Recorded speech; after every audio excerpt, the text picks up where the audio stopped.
Good afternoon and good morning, everyone, and welcome back to the Blind Press YouTube channel and coffee stream number 166. And I hope everyone is having a really good day today. It is really nice outside where we are here. It's nice and sunny, nice and it's finally getting warm. Very, very happy about that. I am still in a fair amount of pain, but a little bit less than yesterday. So I should be able to go for the full 2 hours. I actually have enough stories, I think, to go for the full 2 hours, thanks to Pincalo and Gunfox and myself. So I think we should be covered for that. So just let's just say hi to everyone in chat right now. Let's see who's here. Who's here? We've got Milkman Dan says, blind press. Has being blind made your senses or your other senses superhuman? And if so, which sense is the most superhuman? Oh, hello, Pincalo. Love you. Love you. So Milkman Dan is asking what senses have been accentuated or made, quote, superhuman as a result of being blind. And it's not really a matter of them being superhuman. It's the fact that your brain has basically remapped itself so that the remaining senses are basically substituting for your loss of your visual sense. So, for example, I'm able to remain focused on a conversation that I'm having with somebody in a crowded room because I'm able to filter out all of the extraneous chatter, even though it does get very distracting. But I'm also able to pick up on about 5 or 6 other conversations near me while I'm still talking or talking to the person that I'm speaking to. So it's pretty bad because I can be talking to people and also absorbing other conversations that are happening around me that I'm not a part of. So yeah, it's pretty bad. But yes, to answer your question, Milkman Dan, it's not a superhuman thing. It's basically a brain remapping thing. Skep Talk is here. He says Skep blows a kiss to Pincalo. Oh. Rolling Bear is here. Hello, Rolling Bear. Skiller 2 says, good to hear you're recovering. Yeah, it's basically just a thing I have to work through. All You Need is here. Hello. Calvic AD is here. He says, missed yesterday's stream. Hope you had a good weekend, VP. Oh, I did, Calvic. Thank you. It did rain a bit well, not a bit, but it rained way more than a bit. But we still had a good weekend. I'm so jelly of that one, says Milkman Dan. More than one point of sound in my brain can't make sense of it. Noises overwhelm me a lot more than they should. I know people like that. It's just who you are. Let's see. Who else is here?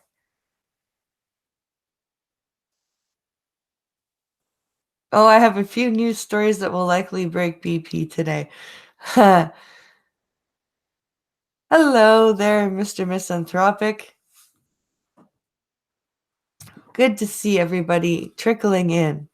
I'm just going to take a quick sip of coffee and we'll get started on those news stories. All right. Since Pincalo only sent 2 stories today, we are going to read those first. And then we will get to the stories from Gunfox that I sent myself and the stories that I also looked up.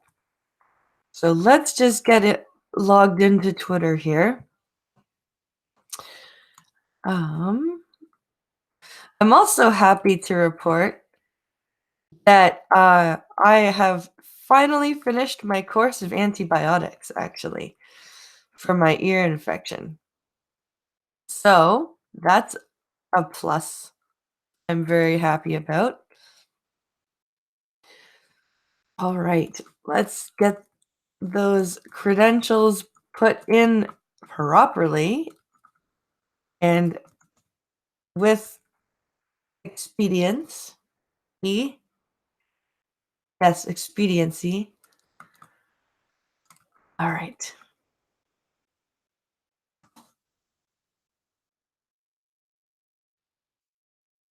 All right. Pincalo's stories. Here we go. Oh, I see one from NBC News. What's the one from NBC News? Alabama Public Television refuses to air Arthur episode with gay wedding. Oh, I heard about this. There's a the teacher is apparently gay.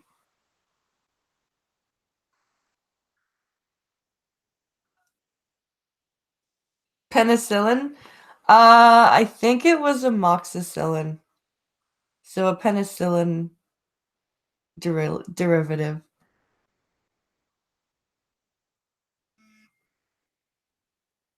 So I see we're talking about TDS. Oh yeah, there's like 3 different articles that I found that are reading about Trump today.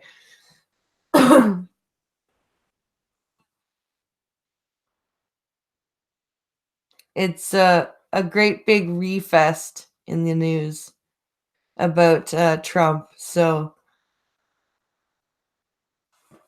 it's pretty bad. But let's read this here about the so the subheading is it would be a violation of trust to broadcast the episode, the director of programming at the station said. So that's what the subheading under the headline says. So this is from NBC News. So here we go. Let's read this story. Alabama Public Television chose not to air PBS recent Arthur episode that featured a same-sex marriage. During the animated series' 22nd season premiere, you are currently on a link. Arthur link, titled Mr. Ratburn and the Special Someone. Mr. Ratburn and the Special I always laughed that he had the name Ratburn. Arthur's 3rd grade teacher, Mr. Ratburn, marries Patrick, a chocolatier, at a wedding attended by his students Arthur, Francine, Buster and Muffy. It aired May 13th. Because, that's something that that's totally has to have been a retcon. 22 seasons. Yeah, I know, right? I was a kid when Arthur was a new thing.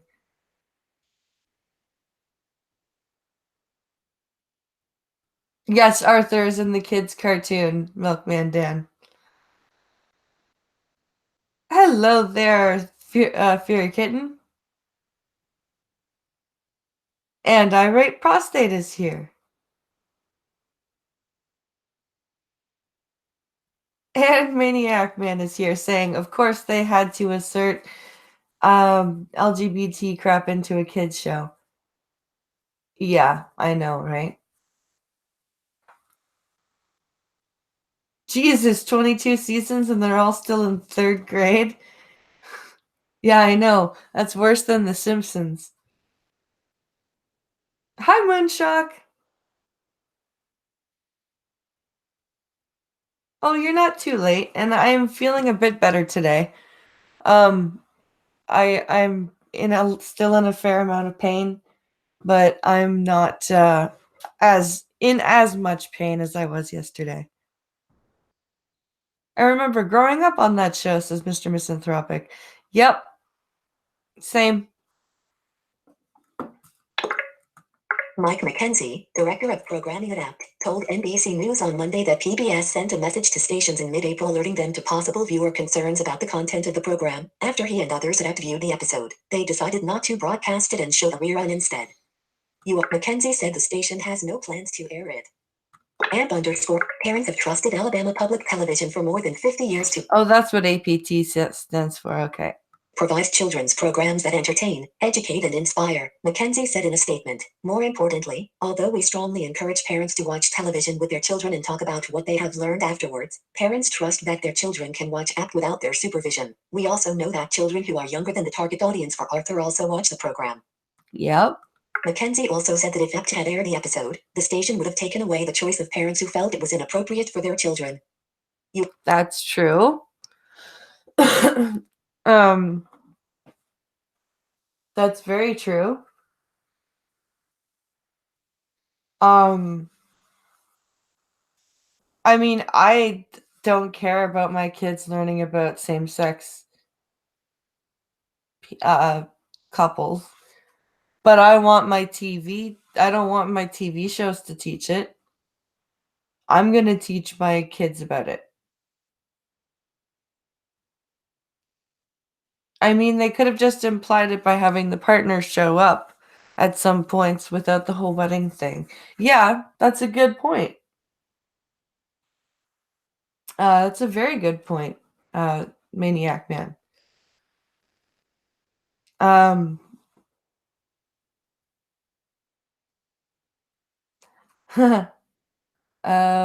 Let's see.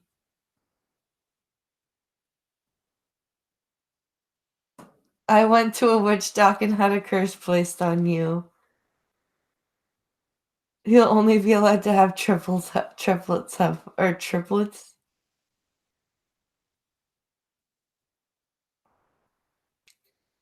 My biggest issue is that they won't let kids be kids anymore. It all has to be political. Yep. Great. Now I want to marry a male rat too. Notification Center, 12. That was loud and not necessary.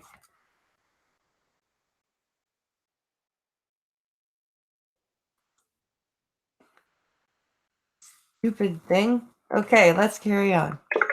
What download? The link. The breaking link. The end. Oh. For breaking the vast majority of parents will not have heard about the content, whether they agree with it or not, he said. Because of this, we felt it would be a violation of trust to broadcast the episode.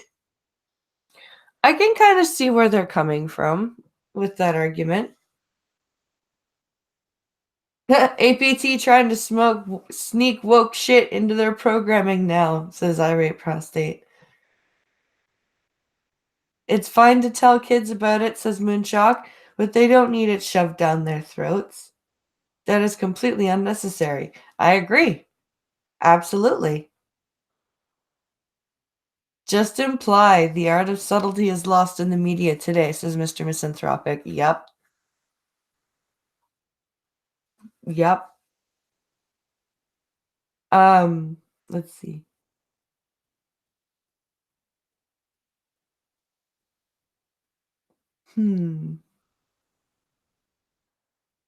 One of my uncles has never had a girlfriend and has a good friend, John.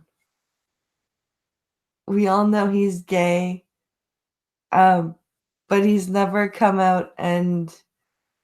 Wait. We all know he's gay. And he's never come out and he's in his 50s. I'm glad I didn't find out in a cartoon. Yeah. Oh God, Fury Kitten, the Catholic Church has been shoving down kids' throats for decades. Oh, Jesus. Best $50 I ever spent. Uh-oh.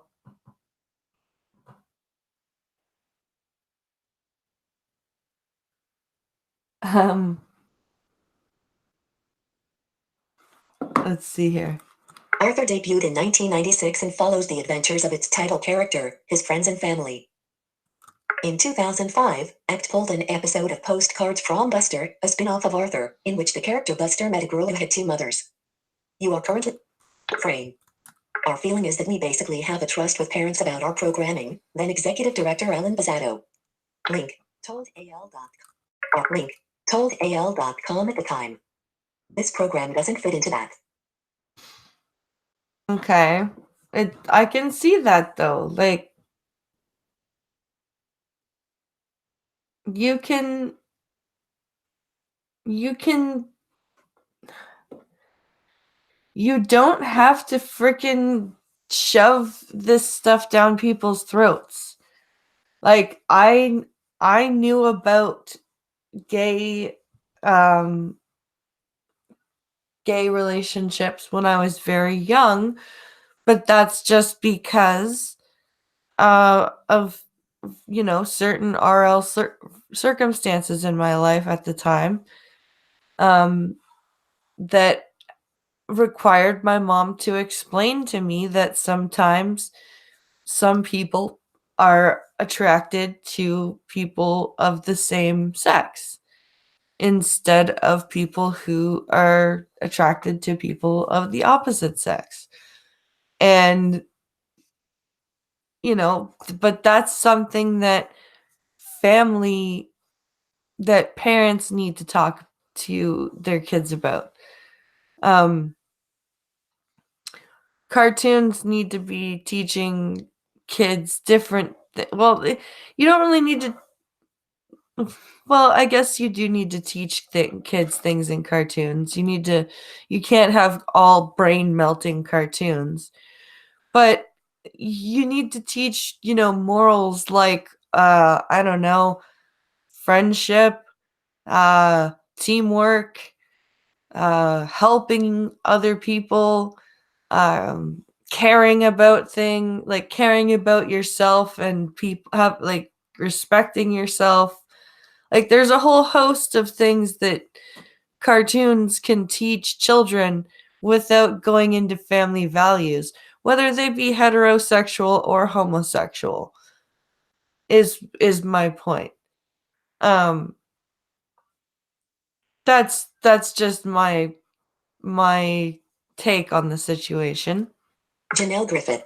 Oh, that's the author. Link. Okay, so that's the author's credentials. Okay, I think that's the end of the article here. So that's the first article from Pink Hollow. Let's see what you guys are saying here.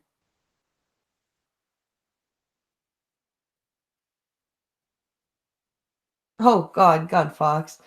He says the army or the military had a great little policy called "Don't ask, don't tell." So those little heretic bastards kept it behind closed doors. Oh, Jesus. They're turning the freaking rats gay. Let's see.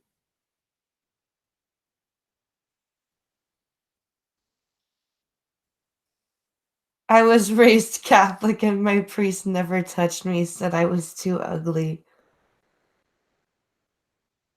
Gave me issues, so when I turned 18, I went and molested him. Tell me I'm ugly. Did Mark Brown sign off on gay Arthur? See, Arthur's not, well, I don't think Arthur's not the gay one, it's his teacher. But yeah, I don't think so. I must get caffeine.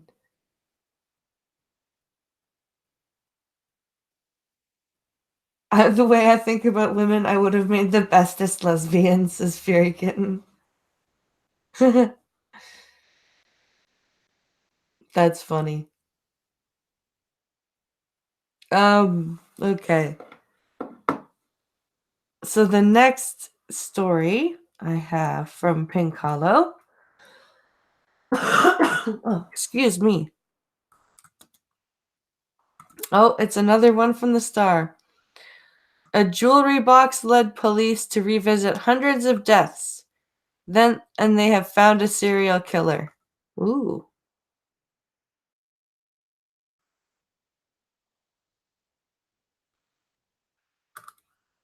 So this is from the Toronto Star from yesterday.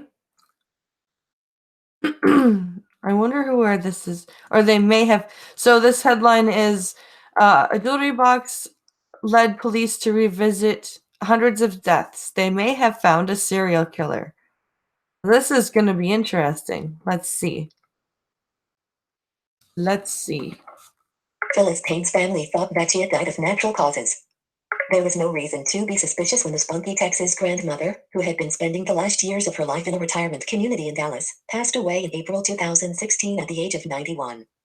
This undated booking photo provided by the Dallas County, Texas, Sheriff's Office shows Billy Kamirmir, previously arrested in the death of an 81-year-old woman, has been charged with killing several other elderly women whose jewelry and other valuables he stole, authorities said May 16, 2019. Image. Oh, wow, okay. When they discovered her, they said she looked like she had just died in her sleep, her daughter, Lauren Adair, told WFAA. Years later, an unexpected call from a police detective would change everything. As Payne's family learned, authorities now believe that she was murdered by Billy Kamirmir, who had been posing as a maintenance worker at senior living facilities across the Dallas-Fort Worth metro area. Oh, wow. So he's okay then. He's I wonder if he's classified as an angel of death serial killer then. Very interesting. Let's read on here. The 46-year-old was indicted on numerous homicide charges last week. Police believe he murdered at least a dozen elderly women, which would make him one of the state's most prolific serial killers, according to the Dallas Morning News. At least a dozen elderly women they believe he's murdered. Article continued below. Officials have said that Kamirmir smothered his victims with pillows before making off with their jewelry or other valuables. Because his victims were elderly women who lived alone, their deaths were not considered suspicious and initially did not get investigated.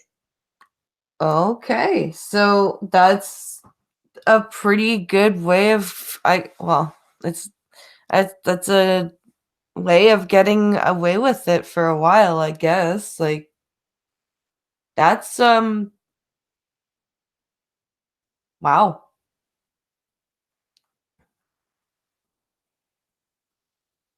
Let's see. What are you guys talking about here? But my tits are real?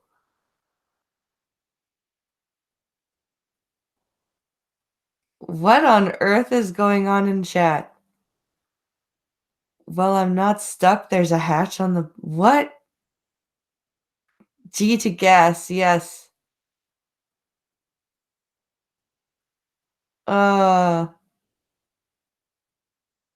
I'm a child stuck in a man's body I carved out and work as a puppeteer. With breast knobs and dials. What the fuck is going on in chat right now? Holy fuck. I am a lesbian trapped in a man's body, says irate prostate. Oh my goodness. You people are insane. Oh, Moonshock talking about his mastectomy. Okay. That was heart-wrenching to find out that she had not died peacefully, Adair told WFAA. It was heartbreaking. Kamirmir has insisted that he is innocent. They have circumstantial evidence that puts him in the area, but that's as far as the evidence goes, Philip Hayes, his attorney, told the Associated Press last week. Officials began reevaluating the deaths of hundreds of elderly women in the Dallas-Fort Worth area last year, suspecting that they might have overlooked a pattern of homicides. The investigation began in March 2018, not long after a 91-year-old woman was attacked and robbed in her Plano, Texas, apartment. Okay. The nonagenarian told police that a man had forced his way in, telling her to lie down in bed and not fight him. When she obeyed his commands, he placed a pillow over her face to smother her. Before long, she lost consciousness, according to court records obtained by the morning news. Miraculously, the woman, whose name has not been released, survived. A friend happened to stop by in time to call paramedics, who revived her. But by the time the 91-year-old regained consciousness, her assailant was long gone. So was her jewelry box. You are correct. Wow. That's fucking scary, dude. That's and they're opening an investigation into hundreds of deaths. They're trying to evaluate these patterns. That's crazy.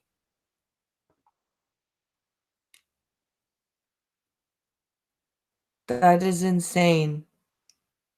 Plano, Texas. Oh, thank you to Skeptalk.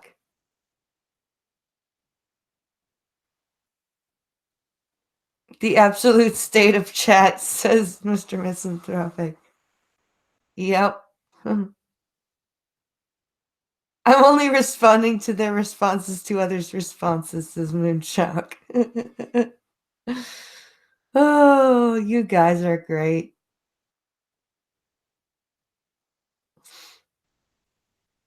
I am weirdly fascinated with serial killers, says Mr. Misanthropic. You and me both, dude. You and me both. Serial killers are a thing that really fascinates me. Let's see here. Police began investigating. Earlier that month, someone had reported a suspicious vehicle at the Plano apartment complex. The license plate traced back to Kamirmir, and detectives began staking out his home. As they watched from a distance one night, they saw him tossing a jewelry box into the trash. Uh-huh. Article continued below. Frame. Inside, they found a name written on a piece of paper, which they linked to Luthi Harris, an 81-year-old living less than 10 miles away in far north Dallas. No one at her home entered the door, and when police made their way inside, they found Harris dead in her bedroom with lipstick smeared around her mouth. A pillow lying on the bed also had lipstick stains on it, leading investigators to conclude that she had been suffocated. Wow. The gruesome discovery was the key break detectives needed in another case that had been puzzling them for months. In October 2017, a 93-year-old woman had been attacked and robbed at an assisted living facility in Frisco, less than 20 miles away from Plano. She told police that a well-dressed man knocked on her door and identified himself as a maintenance worker, asking if she needed anything done. When she declined, he forced his way into the apartment and knocked her to the ground. You are correct. Good Lord. This guy's getting brazen. The man picked up a pillow and tried to smother the 93-year-old before taking her wooden jewelry box and leaving, according to the morning news. When he was gone, the victim, whose name has not been released, used her emergency alert button to call for help. Detectives in Frisco began investigating, but the woman couldn't describe her attacker in enough detail for them to pinpoint a suspect. Okay, so that's very similar to the pattern of the other ones. So they may have a bona fide serial killer who may have gone after more than those dozen that he is being charged with. But that's very scary. That's how they always get caught, says Mr. Misanthropic. They get careless. Yep.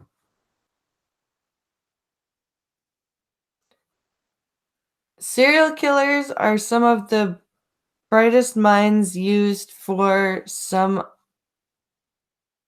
rather nefarious purposes. It's a shame, really, says Moonshock. Yeah, it is. I just believe if you're gonna do something, do it well. Oh, what's Skeptalk saying here?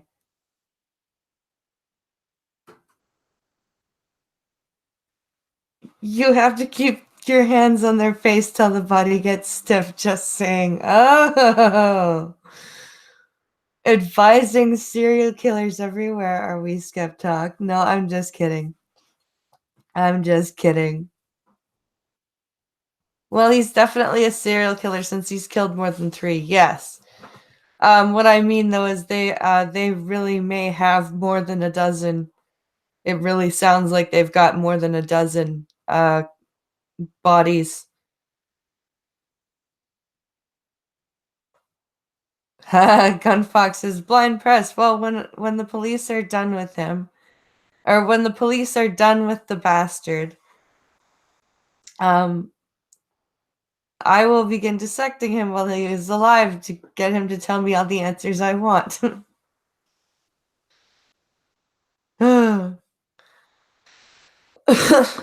When they learned that Kamir had been arrested, police in Frisco checked his phone records. As it turned out, his cell phone had connected with a cell tower roughly a half mile from the woman's apartment on the day of the attack, according to the morning news.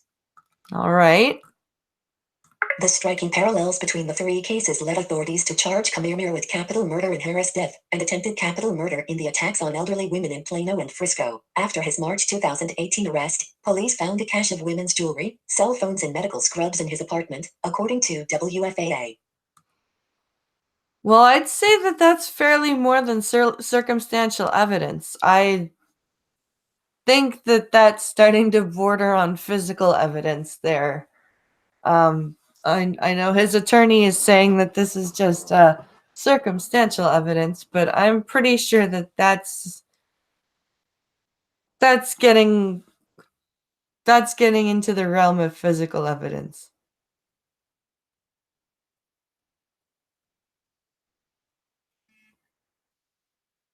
He's the Ted Bundy of old ladies, says Mr. Misanthropic.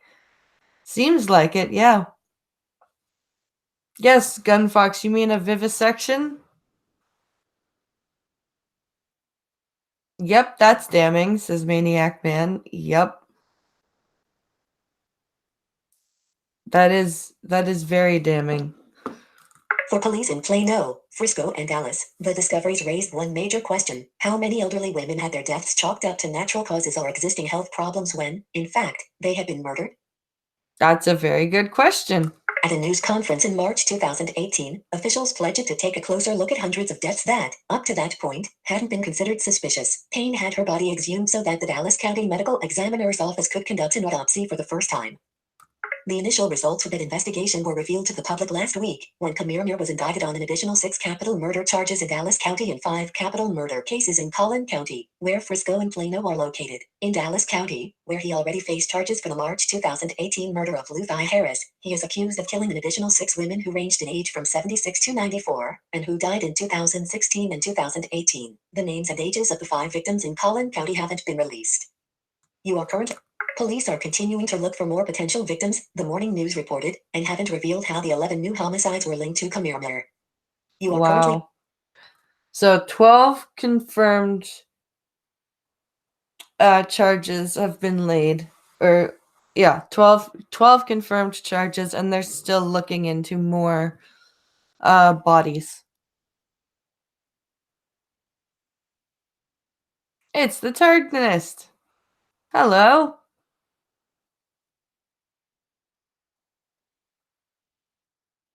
Let's see.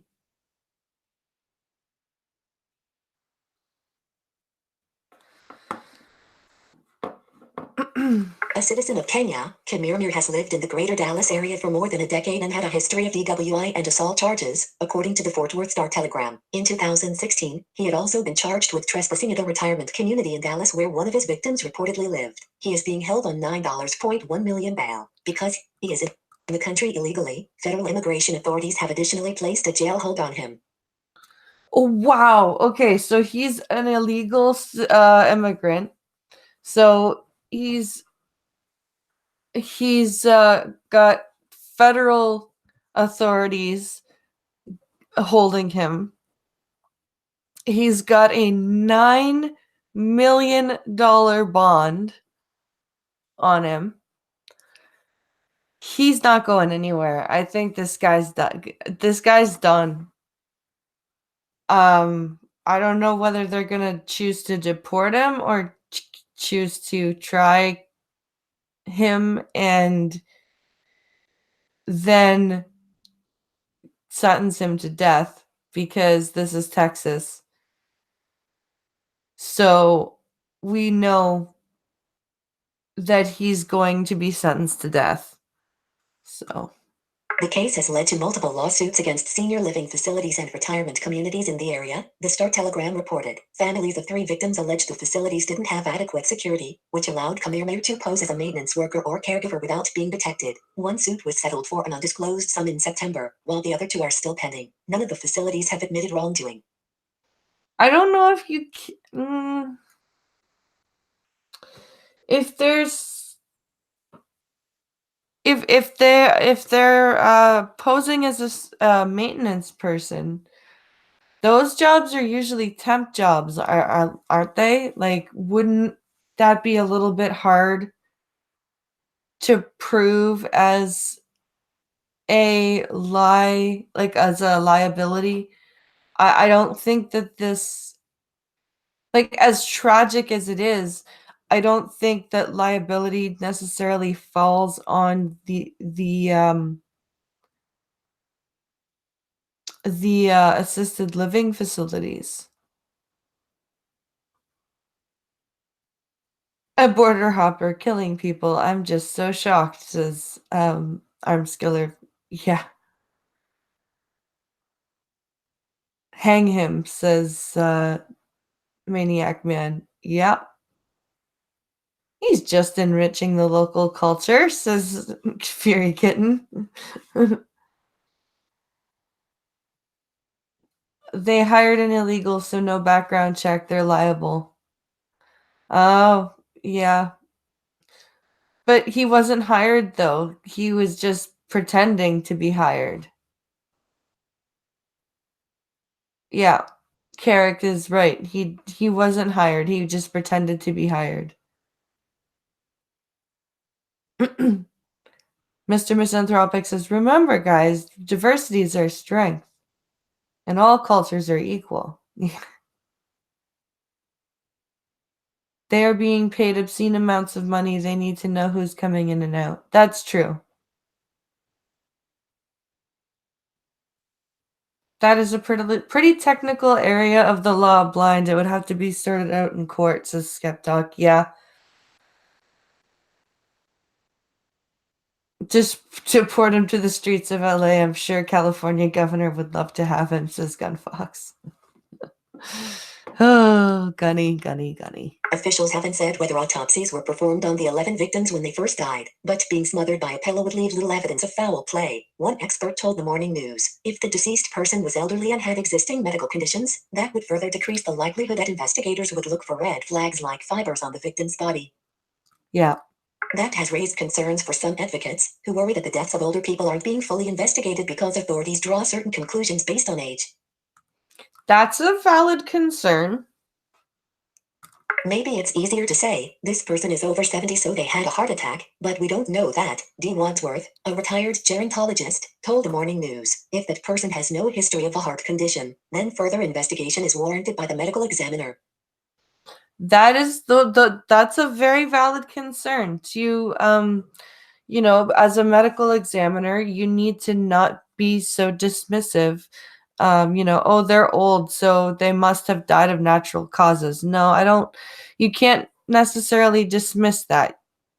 You can't dismiss the possibilities of anything until you do a thorough examination. 9 times out of 10, it probably is going to be natural causes when you're dealing with an elderly patient. But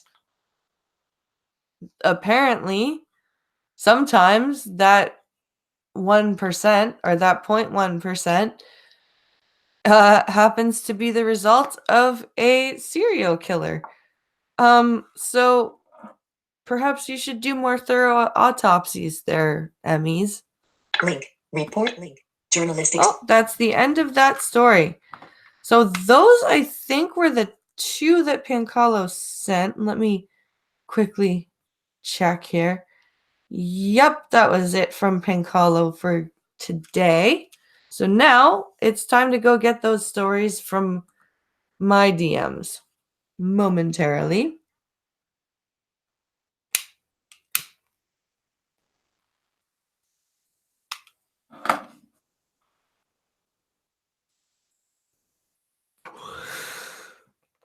Okay, so what's chat saying while I do this?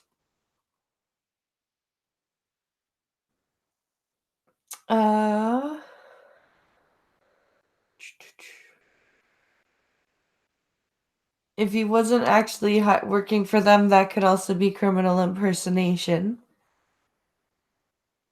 If the prosecution really wanted to throw the book at him, that's true.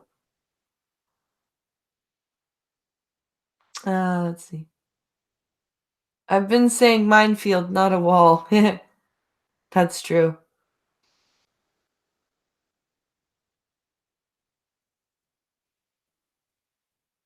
He's not a citizen, so he doesn't get protection by the Constitution. Screw that lawyer. Yeah.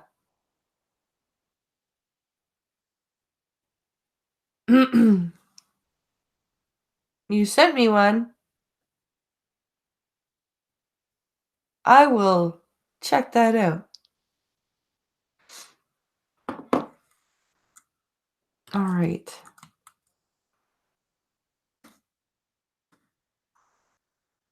There's my DMs. Okay. Here's my first one that I have here. Charges in fatal crash threaten to tear hockey-loving town apart. This is from the CBC. Let's see here.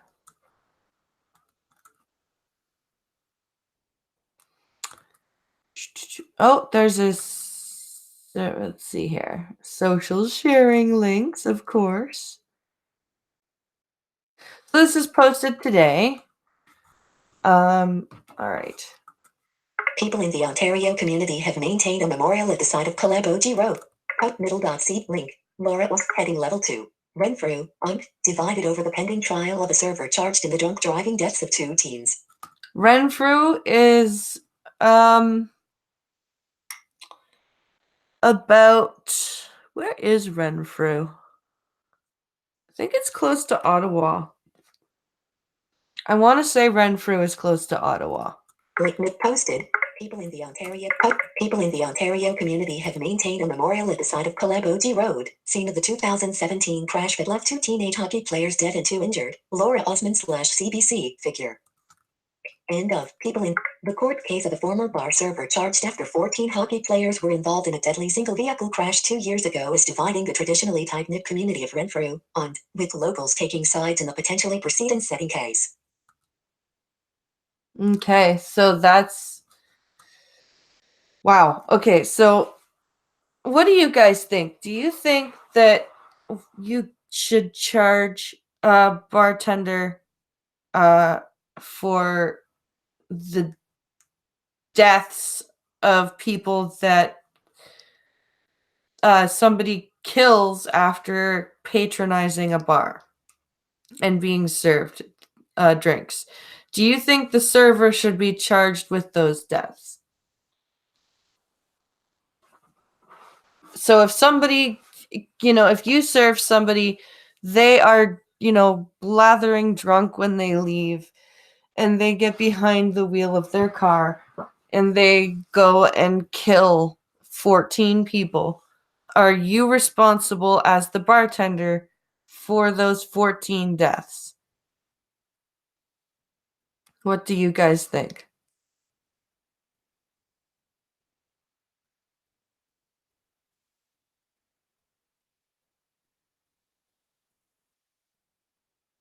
Let's see. It's 5 minutes. 5 minutes out of Toronto. Yeah, no.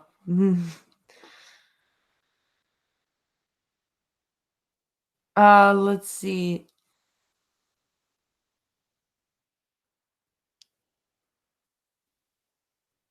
No matter how drunk they are, the server should not be liable, says Skeptalk.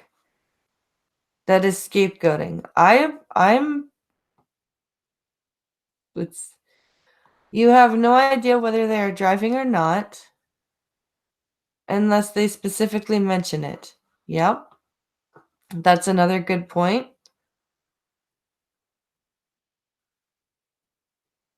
The guy or the bartender would have no idea whether the guy was stupid enough to drive intoxicated, so no.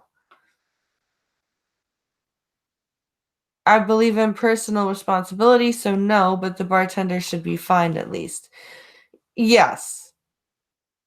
Oh, hello, RVA.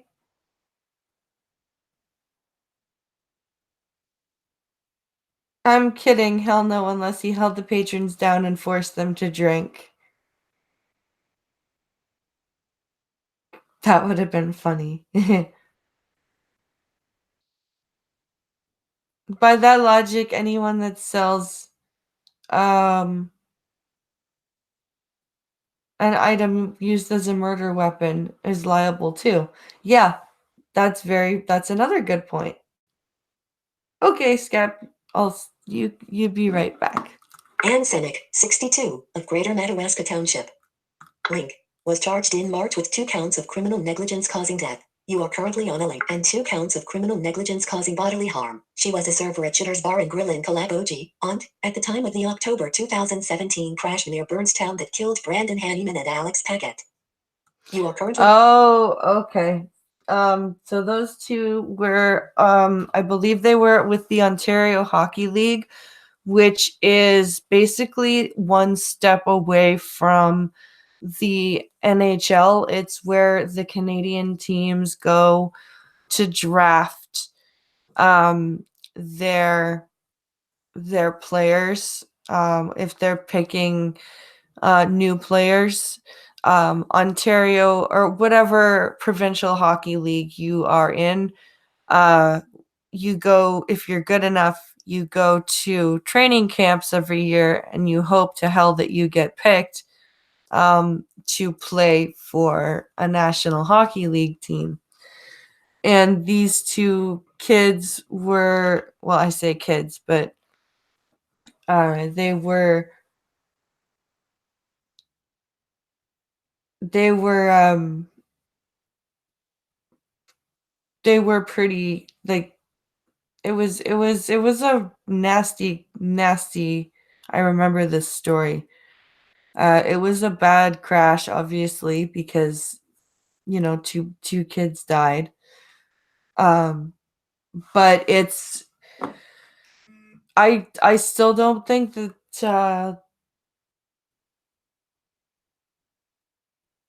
this is just, I don't know.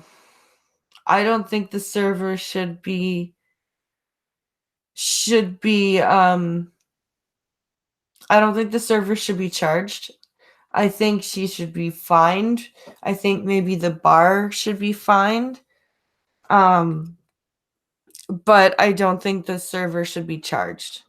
Hanneman and Paquette, both 18, played for the Renfrew Timberwolves along with 2 other teams who were injured in the accident. Okay, so they weren't Ontario Hockey League players. They were local um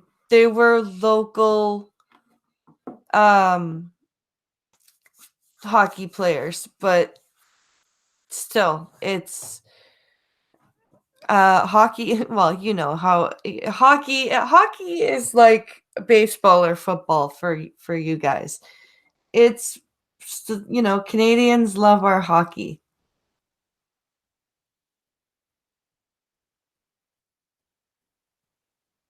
Toronto Marlies are the Leafs farm team. Ah.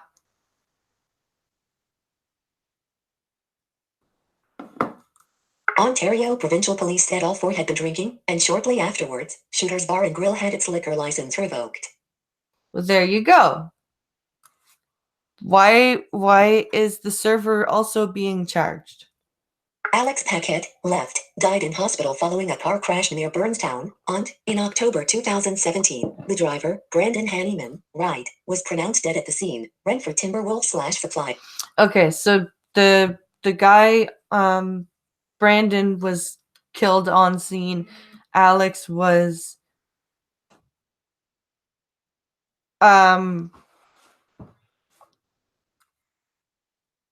he was, sorry, my fucking WhatsApp is going off. because there's a bunch of blind drama and I can't fucking get away from blind drama. Urgh. Anyway, so here we go. Alex Paquette left. End of heading level 2. From devastation to tension. At Renfrew's bars, sports fields, and hockey arenas, everyone seems to have an opinion about what happened that night, though in such a small town, few wish to share them openly.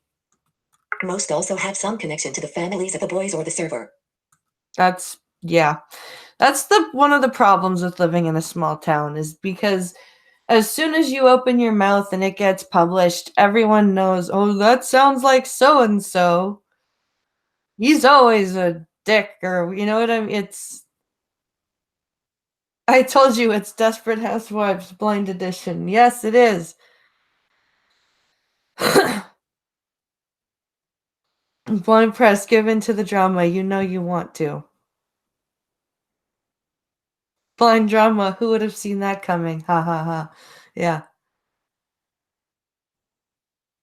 In a lot of places, the sale of liquor to those who are already intoxicated is not permitted. Yeah, that's true.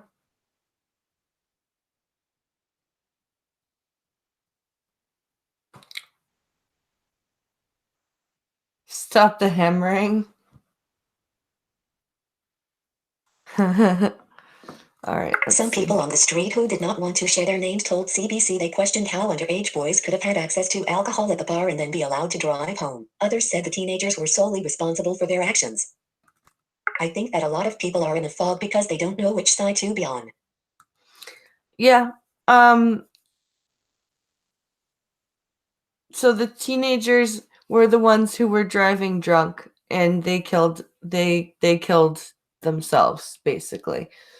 And I agree. The place should lose its liquor license because they served to underage boys. Because in Ontario the age is 19 for drinking. But I do not think that the server should be charged with their deaths at all. Semicolon. Initially, everyone was devastated when the teens, on their way back to Renfrew from Kalaboji, were killed in the link, apparent drunk driving crash on Kalaboji Road just after midnight. Only one of the 4 boys was wearing a seatbelt, according to police. Ben Schumann was seriously injured, and Alex Mickerman, whose father owned the Timberwolves at the time, was wearing a seatbelt and didn't suffer any long-term injuries. Huh. Always wear your seatbelt, people. After the death of Brandon and Alex. The town rallied around the boys and their families. None of the families of the boys involved wished to be interviewed, but in a statement to CBC, Paquette's mother Joanne described how she missed her son, who was always giving and made her laugh. He was also by far the one person you could count on to have your back, she wrote. Alex always looked out for the little guy. Prince Sylvester, general manager of the Renfrew Timberwolves, said the team was just beginning to feel ready to move on from the tragedy when the charges were laid against Senek. Laura Osman/CBC. End of heading level 2. Renfrew has been described as the birthplace of the NHL. Now, all Timberwolves home games in the hockey-loving town are played with pictures of the retired jerseys of Hanneman and Paquette hanging above as a memorial. The players still write the jersey numbers of the boys, both popular members of the team and well-loved by friends at school, on their sticks as a tribute. You are currently Wow. That's sad. That's very sad. That is a very sad story. 19, that's not a teenager. You're legally an adult. Yep.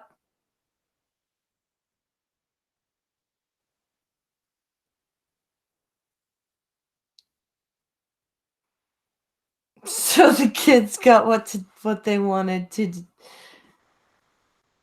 So the kids got what they wanted to do: become a human missile and go slap against a brick wall. Apparently, I live with a dwarf. I'm always looking out for the little guy, says Milkman Dan. Easy to trip over.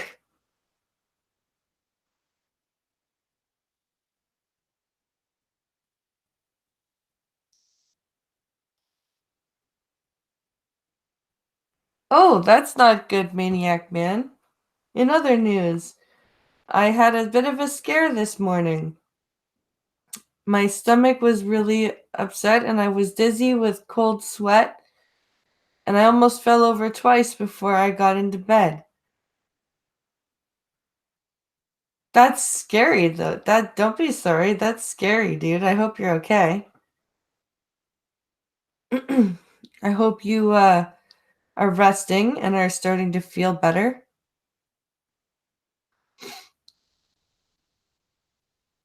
Let's see here. Timberwolves general manager Brent Sylvester, who signed Paquette to the team, said the Timberwolves were just starting to recover from their grief and put the tragic loss behind them when charges were laid against Senek.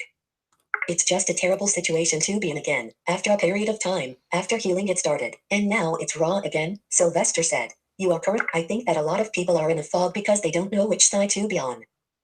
Yeah. Hanneman and Paquette have not been forgotten, but bringing back the bad memories of their deaths has been hard on the players, Sylvester said.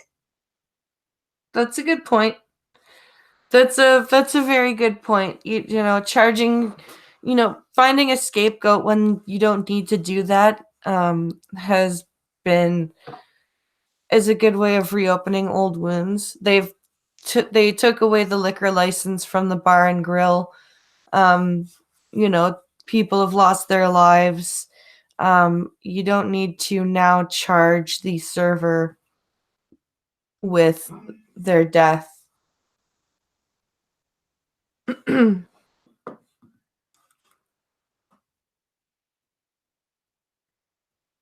End of the list. Heading level 2. Popular now. Visited. Oh, and that's the end of that story. So that's my first story that I've got here. Let's see, what's the next one? What is the next one here? Calgary woman killed in Arizona crash while searching for lost phone. This one was from Gunfox, I think. No. Sorry, I found this one, I believe.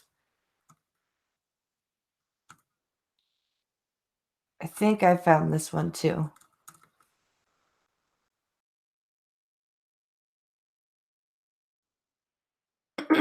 So this is from the Calgary Herald.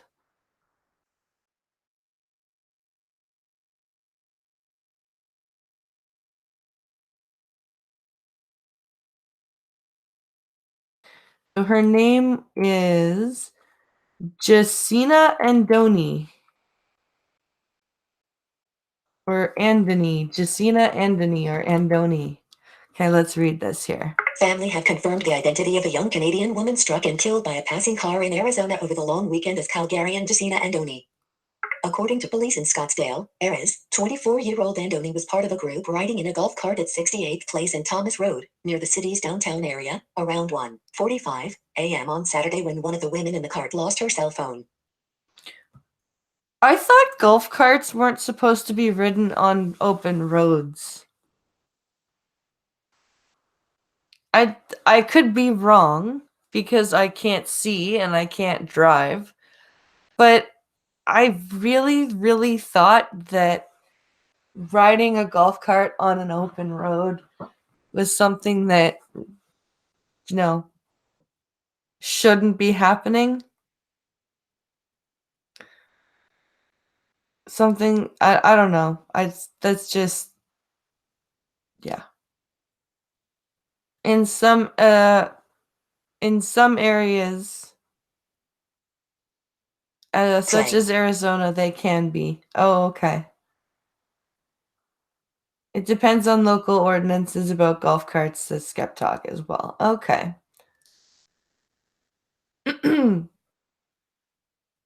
Pause. Let's see. Blind Press, I guess she really needed to catch that ride.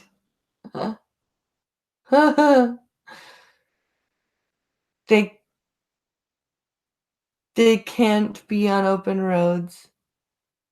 I found that out when I tried to drive one down Myrtle Beach. Oh. Oh.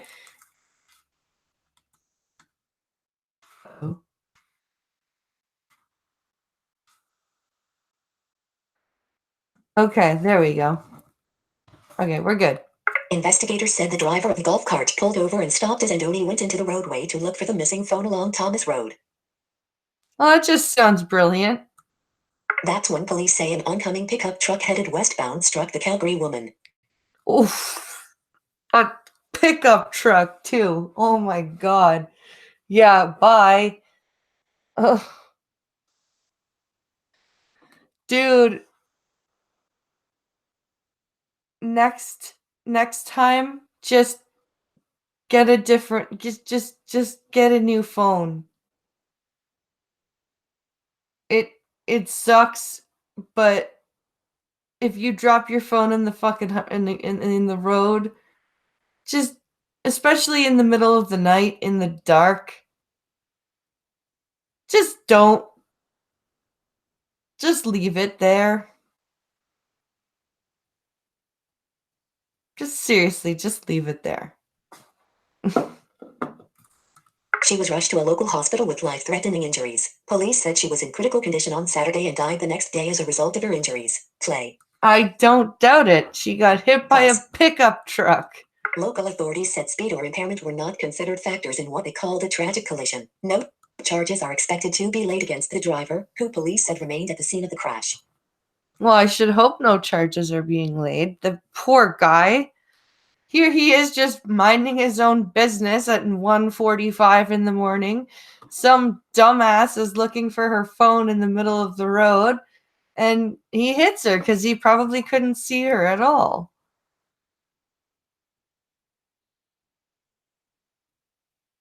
That poor dude. But how will I call it Uber, says Milkman Dan. Notification. Close button. Press Safari. Stupid notifications. Okay. Andoni attended Capilano University in North Vancouver and majored in piano at the school's renowned music program before moving back to Calgary. Well, how very nice for her. It's too bad that she dropped her phone in the road and decided to go looking for it and got hit by a truck. Apparently, she was not very logically endowed.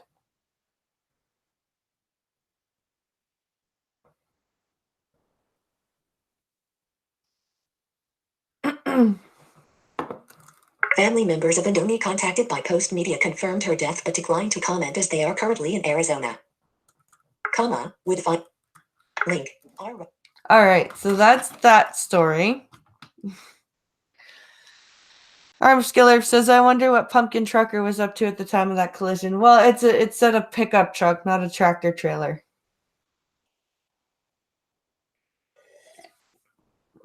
Or sorry, not a tractor trailer. A 18 wheeler, I think is what he drives.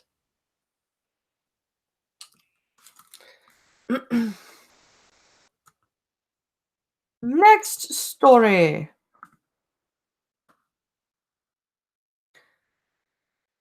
Judge rules against Trump in lawsuit challenging subpoena for financial records. Oh, here we go. First Trump article.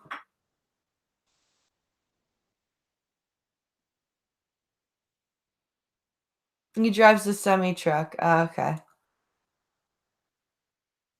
Yeah, it's not. It's bigger than a pickup truck.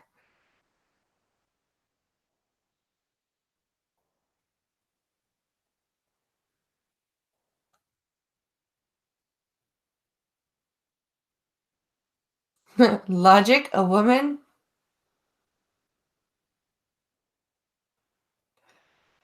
Let's see. The only thing he felt was a bump or a. Let's see. But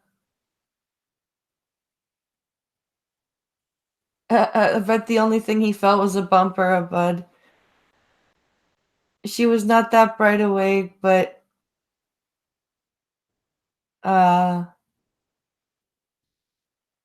least we can keep her body alive and she will become used to the American empire. Well, no, she's dead, dude.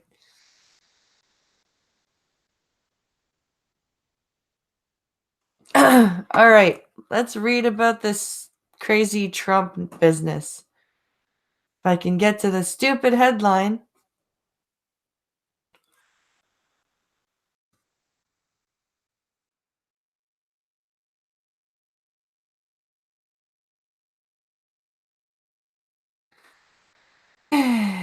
Go away. I don't want any fucking Adobe Flash updates right now. Fuck off.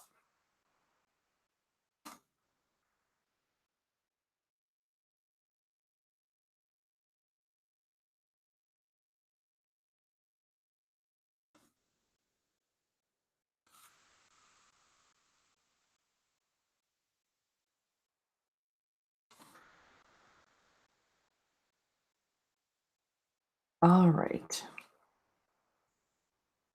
Let's find this stupid headline.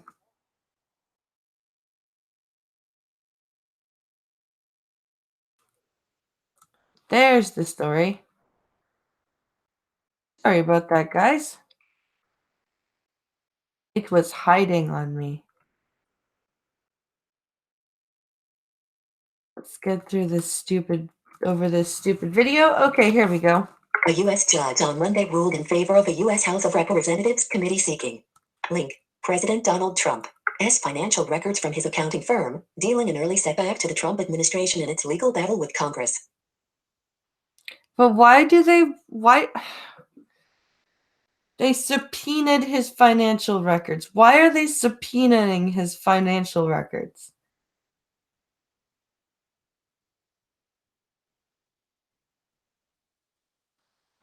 That's ridiculous.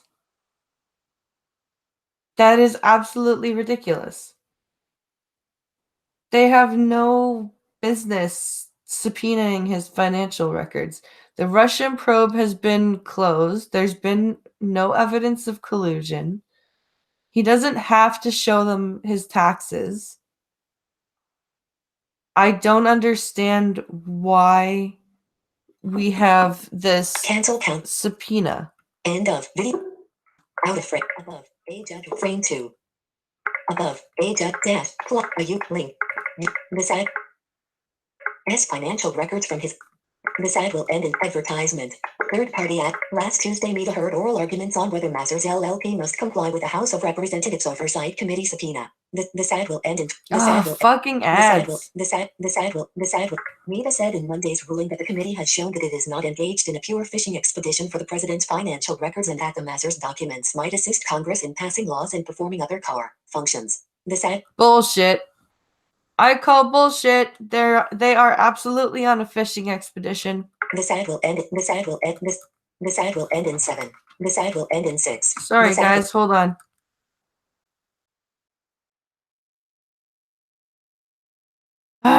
Yep. This is ridiculous, but I have to deal with sometimes. Okay, here we go.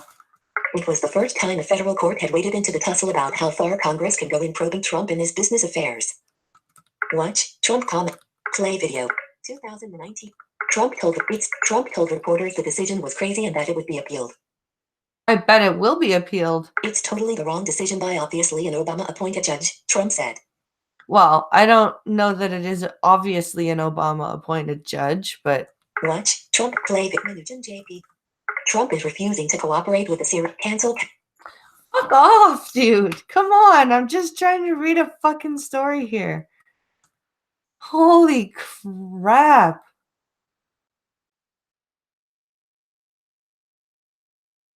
Welcome to the coffee stream where Blind Press yells at her freaking goddamn computer. Holy shit.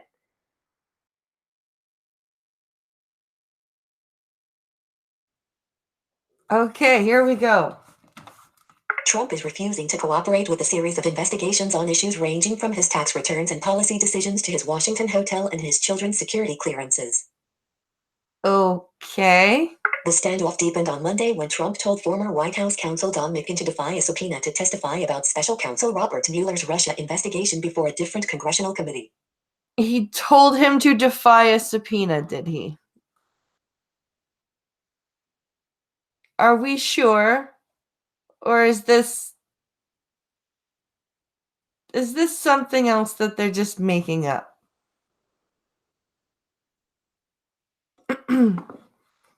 Trump's lawyers have argued that Congress is on a quest to turn up something that Democrats can use as a political tool against the president now and in the 2020 election. No shit, Sherlock.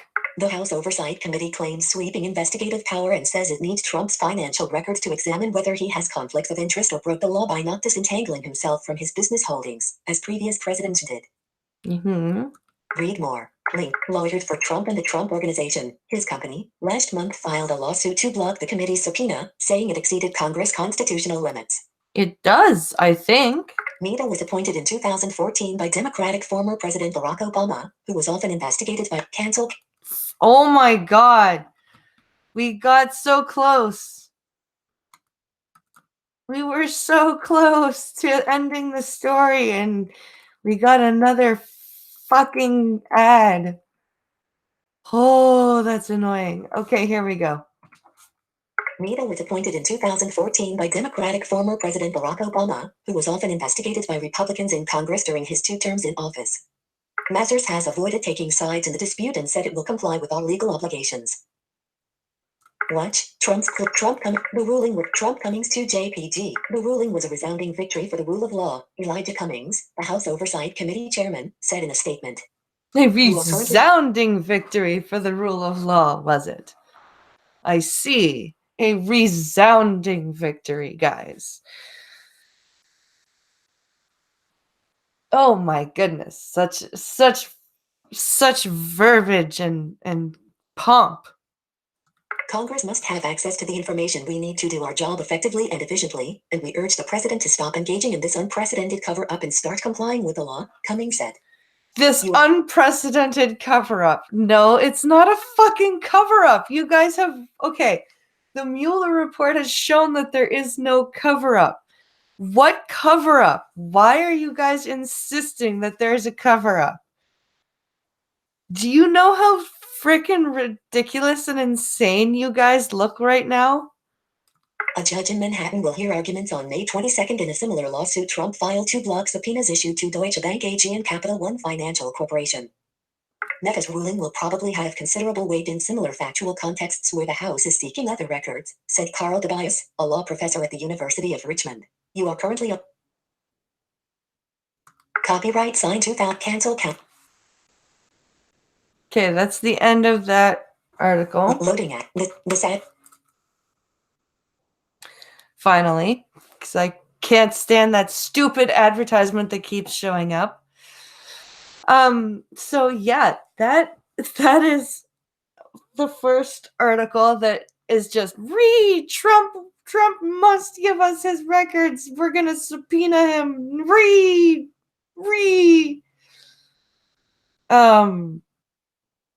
Oh my gosh, that's just ridiculous.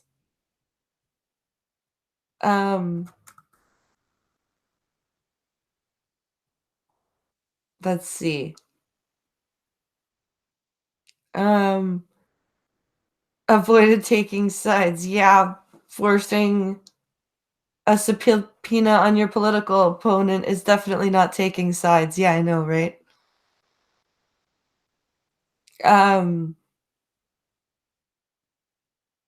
I just Googled it, and resounding means unmistakable, emphatic. Yes.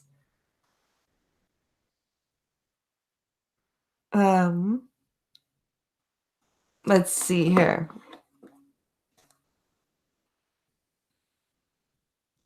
Hello, Michelle. Democrats have no business talking about cover-ups. Yeah.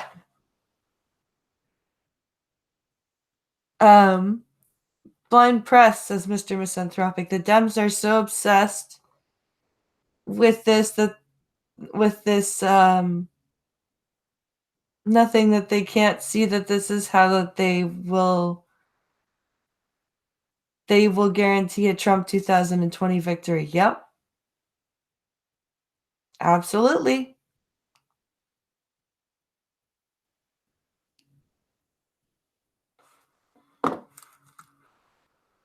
All right. So our next story Past Judiciary Chairman Nadler, Trump is making it more difficult not to consider impeachment. Because, there's a reason to impeach him other than, we don't like him. Oh, wait, there is no other reason other than we don't like him. So this was published 15 hours ago. This is from Fox News. Let's see here.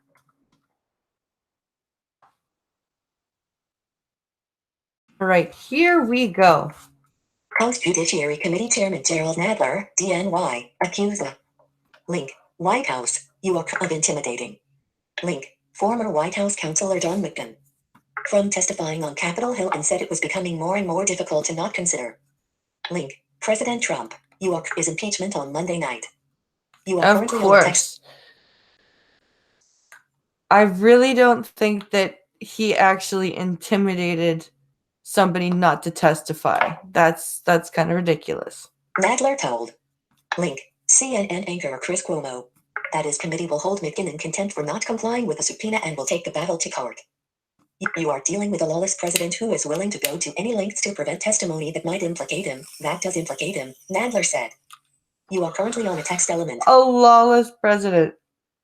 Wow. Really? A lawless president? Okay. Since when? Where?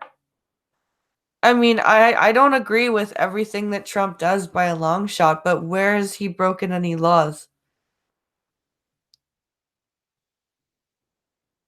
Lawless, you have no place to say this crap, says Maniac Man. Exactly. Nudley plus commie. Yeah. You should have Pink Hollow describe to you how Nadler looks BP, says Cult of Krill. Maybe, I think I will. Like Alex Jones said, 1776 will commence again. Yep. That's true. Link, Play Media Embedded. Link, Cuomo, link, Cuomo Primetime, script, link, you are dealing with a lawless president who is willing to go to any lengths to prevent testimony that might implicate him. That does implicate him, Judiciary Chair Rep. Jerry Nadler tells. Link, at Chris Cuomo, in response to news Don McGahn will not appear before his committee Tuesday. Block. So that's a tweet. Link, Nadler expressed that Trump's lawless behavior and his administration's continuous blocking of requested documents and testimonies is making it more and more difficult not to consider impeachment. That's not impeachable. And the requested documents are not necessary or legally available.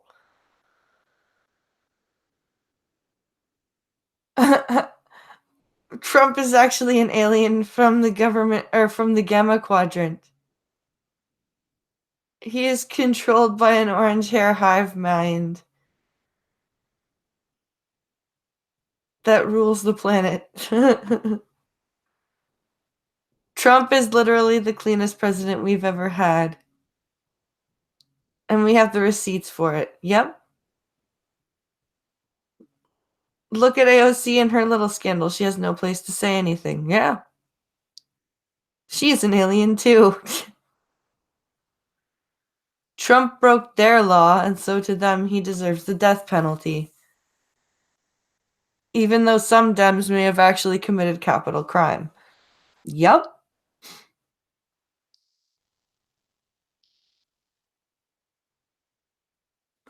Let's see.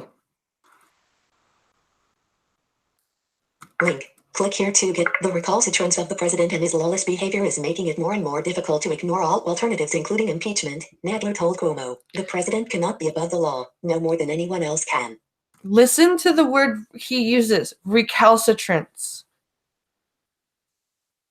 Which means basically obstinance, stubbornness, unwillingness to do what we want.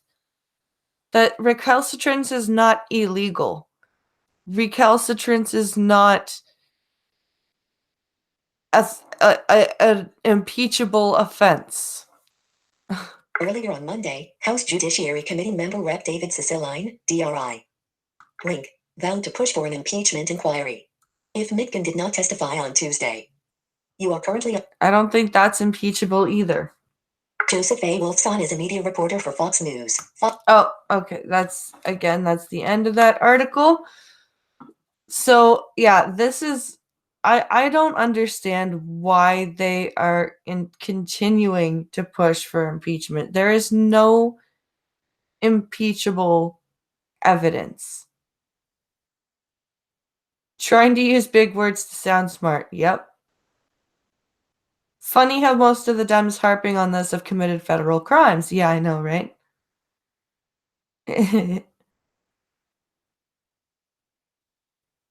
Let's see. Want to have some fun? Look at pictures of Nadler from about 15 years ago when he weighed 400 pounds, says Skeptalk. Oh, God. Is he Jabba the Hutt's cousin?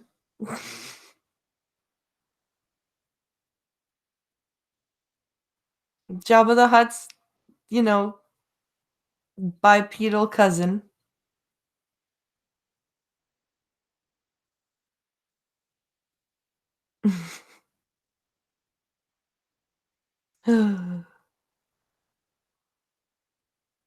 All right, let's see here. What's the next story on the table here? Tennessee church gunman hoped to kill 10 white congregants in revenge for Charleston massacre. Do you remember the Charleston church shooting in 2015? Well, this wonderful person decided that he was going to kill 10 black people in response or in vengeance.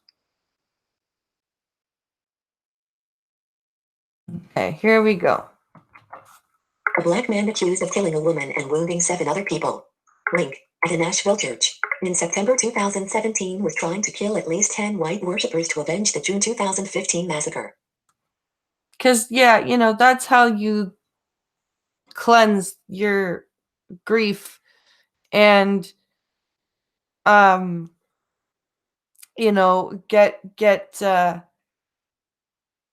things fixed. You kill people in retaliation, specifically white people, because that'll make things better.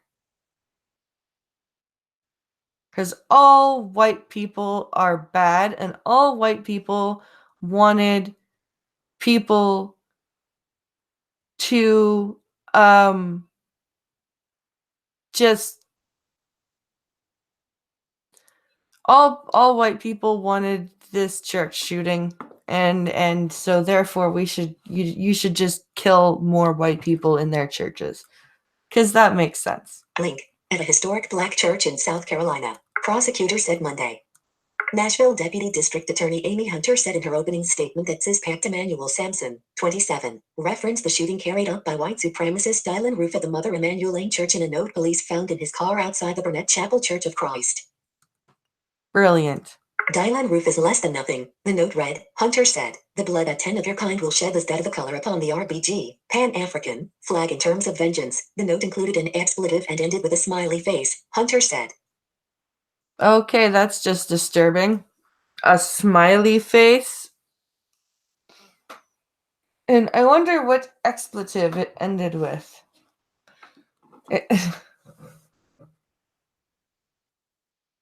Let's see here. I'm not reading that, God Fox. Right out of a playbook of actual terrorists.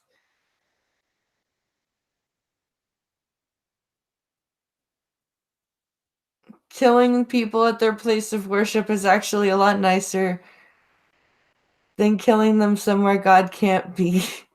That's true.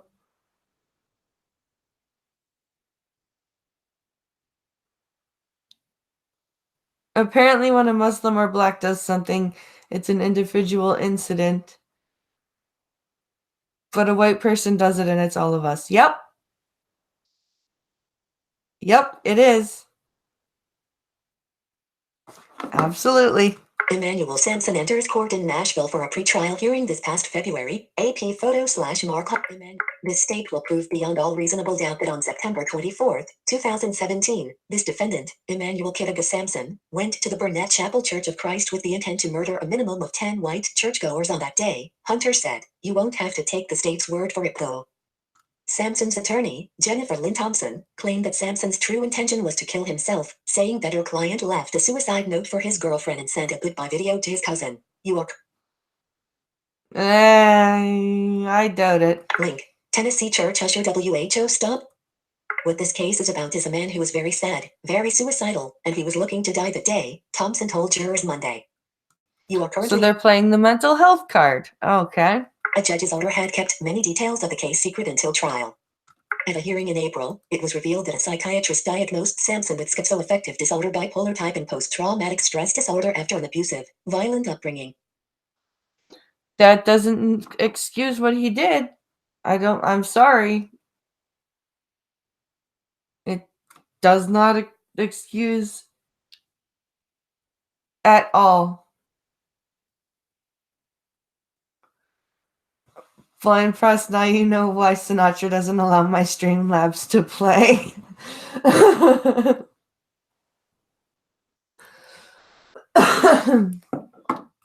Link image. Heading level 4. Link. Suspected. Oh, I'm sorry. Police say one person was killed, multiple people wounded. Prosecutors have said they're seeking life without parole for Sampson, who faces a 43-count indictment, including a first-degree murder charge. The shooting killed 38-year-old Melanie L. Crow of Smyrna, Tennessee. She was shot in the church parking lot and dropped her Bible and notes from a recently concluded worship ceremony, Hunter said. When Melanie Crow left the church that day to go to her car, she never got there because she had to pass by the defendant in his vehicle, Hunter said. He shot her in her face and then 3 additional times in the back. God damn, dude. Link. At least 2 killed in random shooting attacks. Members of the church packed the courtroom, at times becoming emotional when attorneys and witnesses recounted a Sunday filled with chaos, tragedy, and heroism. Churchgoer Robert Caleb Engel has testified that during the rampage, he twice confronted the gunman, who was wearing a tactical vest and a motorcycle-style mask with a clown smile on it. Engel said he was pistol whipped 3 times in the head. At one point, he pushed the gun back on the shooter and the shot fired, striking the gunman and sending him to the ground. Yeah, he had a clown smile on his face mask. Yeah, he's sick, dude. Yes, committing suicide by walking into a church and opening fire indiscriminately. Real suicidal, that. Yeah, yeah, I know, right? That's totally what you do when you're suicidal. They should shoot him in the guts and let him bleed out slowly, says Gunfox. Yeah, I agree.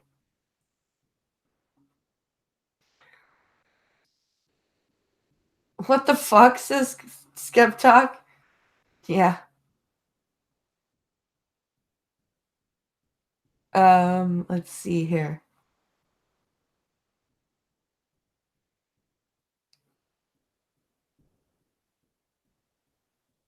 That Engel guy was the one who pinned him until the cops showed up. Yeah, I think so. Link. Click here to get the. Engel said his father kicked the gun away, stood on the shooter's hand, and told Engel to go get his gun out of his truck. Tennessee. Engel came back with his weapon, put his foot on the shooter's back, and stood guard until first responders arrived. Metropolitan Nashville Police Sergeant Jeffrey Craig testified that he almost shot Engel when he saw him standing guard over Sampson, only to be stopped by Engel's father. You are currently on. Wow, that's scary. I could hear somebody yell, "Don't shoot my son," Craig said. That's my son. That's scary. Like, no, it's a good Samaritan. That's the guy you want. Link. Click for more from Fox 1. The Associated Press contributed to this report. So that's the end of that story. Or let me have him, says Gunfox. I'm sure he wish he was never born, nor did that. That's true. Best just not to go to church, says Milkman Dan. That's my philosophy. All right, what's the next story here? AP explains why U.S. sanctions on or I think it's sections U.S. sanctions on Huawei bite, but who gets hurt? So I'm guessing this is on the Huawei mobile company from China. Yeah.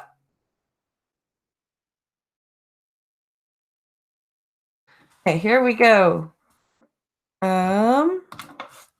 Trump administration sanctions against Huawei have begun to bite even though their dimensions remain unclear. U.S. companies that supply the Chinese tech powerhouse with computer chips saw their stock prices slump Monday, and Huawei faces decimated smartphone sales with the anticipated loss of Google's popular software and services. Oh, I didn't know Google was pulling off of the Huawei platform. Actually, I did not know that. I would have shot him through both palms of his hands, like Jesus. Ooh. China, the leading country in cheap knockoffs. Yep.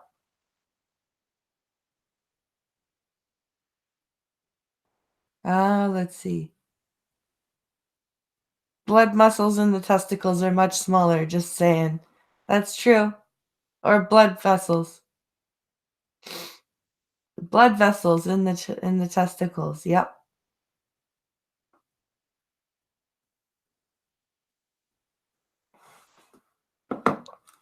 The U.S. move escalates trade war tensions with Beijing, but also risks making China more self-sufficient over time. Okay. Here's a look at what's behind the dispute and what it means. ____. What's this about? Last week, the U.S. Commerce Department placed Huawei its so-called entity list, effectively barring U.S. firms from selling its technology without government approval.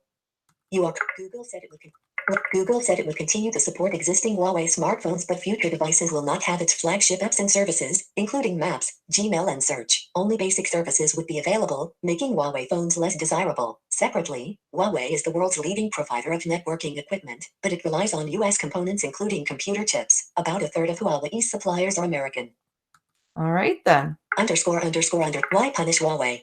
The U.S. defense and intelligence communities have long accused Huawei of being an untrustworthy agent of Beijing's repressive rulers, though without providing evidence. The U.S. government's sanctions are widely seen as a means of pressuring reluctant allies in Europe to exclude Huawei equipment from their next-generation wireless networks. Washington says it's a question of national security and punishment of Huawei for skirting sanctions against Iran, but the backdrop is a struggle for economic and technological dominance.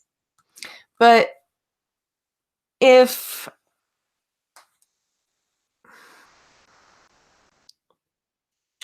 so, they're saying that Huawei was skirting sanctions placed on Iran. So this has something to do with the Iran war. This is complicated shit. Holy crap. So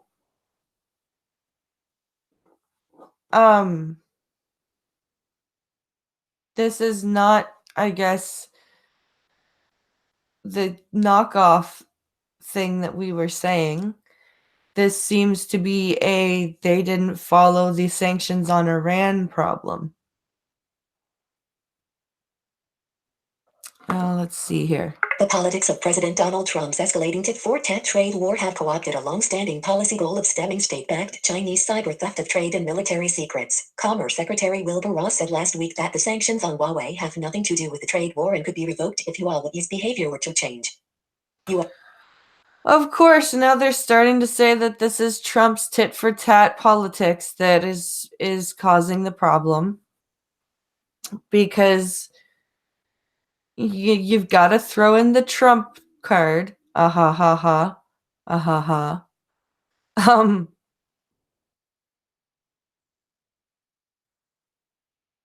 Let's see. Can we just nuke Iran and get on with it, says Skep Talk. Bring back the shop, make Iran fabulous again. China supports Iran due to the U.S. stand, or due to the stand against the U.S. Otherwise, China would not have. Oh, otherwise, China would have knocked off Iran already. Yeah, that's probably a fair assessment, Gunfox. _____. The sanctions bite. Analysts predict consumers will abandon Huawei for other smartphone makers if Huawei can only use a stripped-down version of Android. Huawei, now the number 2 smartphone supplier, could fall behind Apple to third place. Google could seek exemptions, but would not comment on whether it planned to do so. ____. WHO uses Huawei anyway? While most consumers in the US don't even know how to pronounce Huawei, it's Huawei. Its brand is well known in most of the rest of the world, where people have been buying its smartphones in droves. Huawei stealthily became an industry star by plowing into new markets, developing a lineup of phones that offer affordable options for low-income households and luxury models that are siphoning upper crust sales from Apple and Samsung in China and Europe. About 13% of its phones are now sold in Europe, estimates Gartner analyst Annette Zimmerman. Wow, that's a pretty big breakthrough for a new smartphone.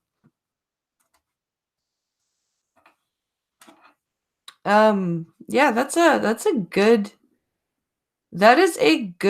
I have a Huawei smartwatch. How does it work, Milkman Dan? Is it good?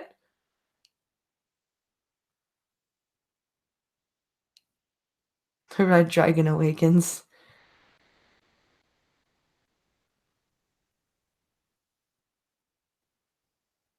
Affordable equals we use crappy materials. That's true. Even the UK has suspicions about Huawei. Oh, okay. Yes, it is good. Oh, okay, that's good. That That's formula cool. helped Huawei establish itself as the world's second largest seller of smartphones during the first 3 months of this year, according to the research firm IDC. Huawei shipped 59 million smartphones in the January-March periods, nearly 23 million more than Apple. Oh, wow. ____. Ripple effects. The US sanctions could have unwelcome ripple effects in the US, given how much technology Huawei buys from US companies, especially from makers of the microprocessors that go into smartphones, computers, internet networking gear, and other gadgetry. Okay, that's an interesting point. The list of chip companies expected to be hit hardest includes Micron Technologies, Qualcomm, Qorvo, and Skyworks Solutions, which all have listed Huawei as a major customer in their annual reports. Others likely to suffer are Xilinx, Broadcom, and Texas Instruments, according to industry analysts. Being cut off from Huawei will also compound the pain the chip sector is already experiencing from the Trump administration's rising China tariffs. You are currently... So, the tech industry seems to be hurting pretty badly from these tariffs, which makes sense because I guess it's been kind of established that you get your cheap parts from, China, Korea, stuff like that. So The Commerce Department on Monday announced an expected grace period of 90 days or more, easing the immediate hit on U.S. suppliers. It can extend that stay, and also has the option of issuing exemptions for especially hard-hit companies. Okay. Much could depend on whether countries including France, Germany, the UK, and the Netherlands continue to refuse to completely exclude Huawei equipment from their wireless networks. So I guess other people are still using Huawei, but the US is not.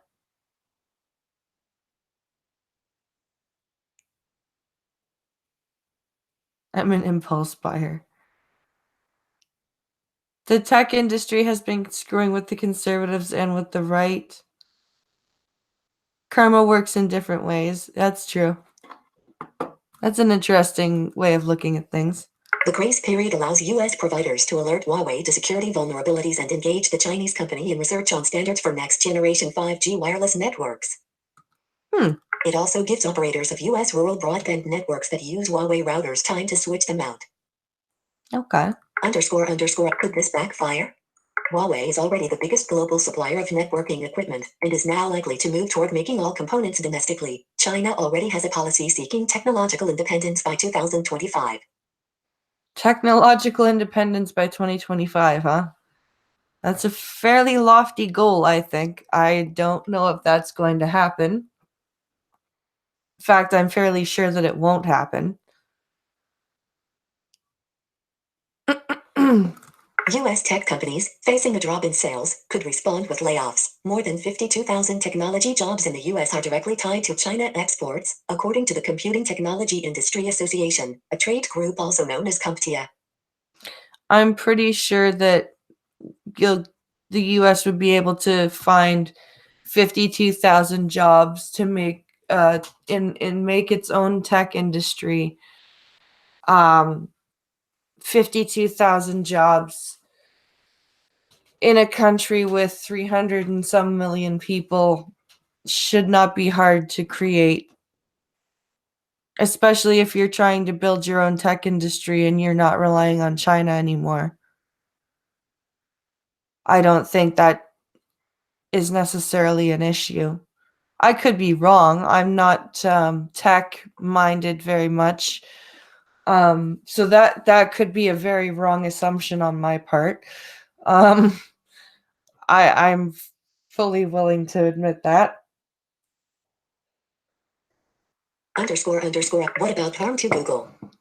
Google may lose some licensing fees and opportunities to show ads on Huawei phones, but it still will probably be a financial hiccup for Google and its corporate parent, Alphabet Incorporated, which is expected to generate $160 billion in revenue this year. $160 billion. Holy crap. That is a lot of money. __. The Apple effect. In theory, Huawei's losses could translate into gains for both Samsung and Apple at a time both of those companies are trying to reverse a sharp decline in smartphone sales. But Apple also stands to be hurt if China decides to target it in retaliation. Apple is particularly vulnerable because most iPhones are assembled in China. The Chinese government, for example, could block crucial shipments to the factories assembling iPhones or take other measures that disrupt the supply chain. You are currently on. That's true. China could take retaliatory action against makers like Apple and Samsung, and then there would be a problem.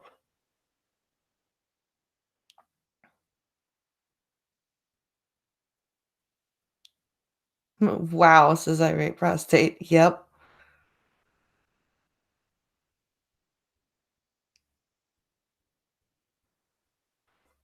Let's see here. Any retaliatory move from China could come on top of the looming increase on tariffs by the US that would hit the iPhone, forcing Apple to raise prices or reduce profits. What's more, the escalating trade war may trigger a backlash among Chinese consumers against US products, including the iPhone. That's true too.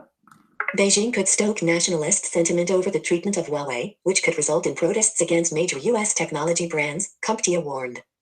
Yeah, because you wouldn't want nationalism. That would be bad, right?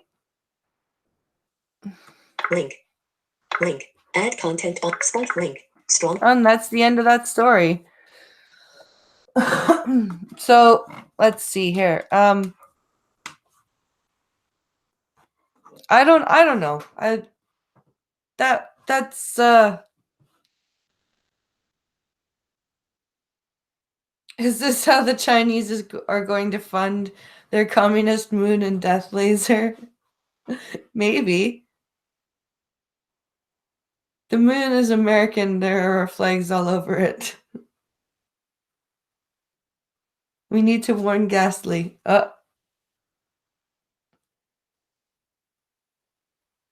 It's okay. Hashtag it's okay to be a national.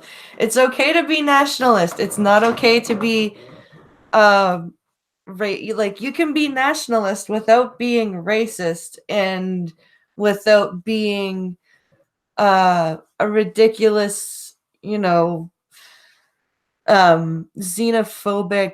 person.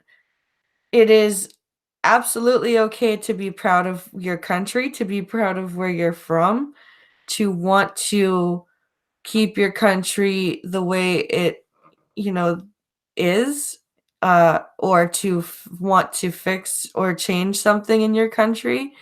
But the minute you start becoming, a racist, um, or the minute you start having, something like a social or a nationalist social person, that's when you got to get, you know, that's when you got to go, I don't know." Or if you get like a supremacist in any way, right? In any form of the word, whether it be white supremacy, black supremacy, Islamic supremacy, Christian supremacy, I don't care. Supremacy needs to not be a thing. That's what I think. Hashtag team capitalism, hashtag fight power, hashtag AHBW, hell yes.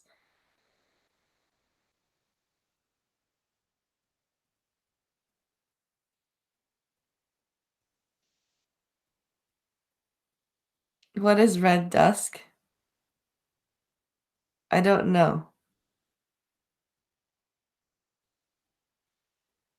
Nationalism and ethno-nationalism are different. Yes, very true. Reptilian supremacy. Let's see here. Let's see if we can get one more story in here. Because it's already almost 10 to 2. Holy moly cow. Okay, let's see here.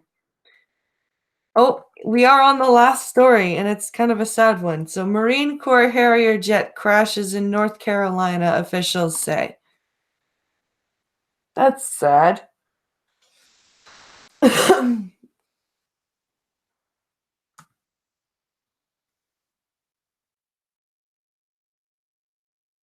So, here we go. Cherry Point, NC, officials say a Marine jet has crashed in a wooded area in North Carolina, but the pilot ejected from the aircraft and was taken to a hospital. Oh, good. At least the pilot ejected.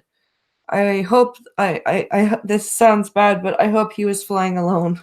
A statement posted to Facebook from the 2nd Marine Aircraft Wing at Marine Corps Air Station Cherry Point says the AVAB Harrier crashed Monday night near Havelock. There were no reports of injuries on the ground or property damage. Good. That's good. The pilot's condition was not immediately known. The crash site was cordoned off by military officials. The cause of the crash is currently under investigation. You are currently on link. Sponsored stories. Link. And that's the end of that story. So that was just a quick little blurb. Thankfully, the pilot ejected and was able to get to a hospital. Hopefully, his injuries are non-life-threatening.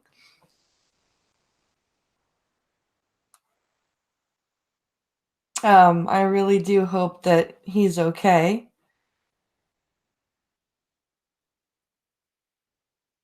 Let's see.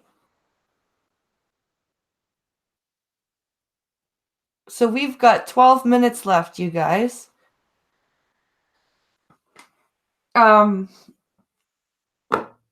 So yeah, we've got 12 minutes. Oh my goodness. I'm just trying to do a bit of a stretch here.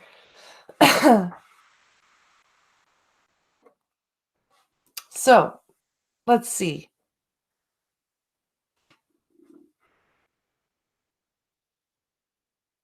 I'm a cultural nationalist, but I'm also a cultural cherry picker. Not all cultures are equal. I identify as a Harrier, so this saddens me greatly. What? Heresy.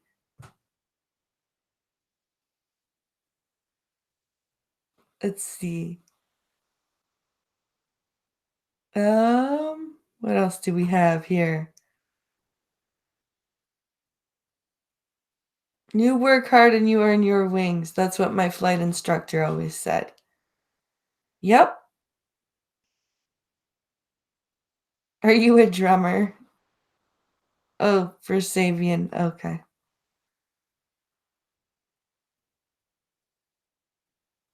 What fun things did I do at the cottage? Okay, so when we got there, we actually pulled in at the same time as my dad.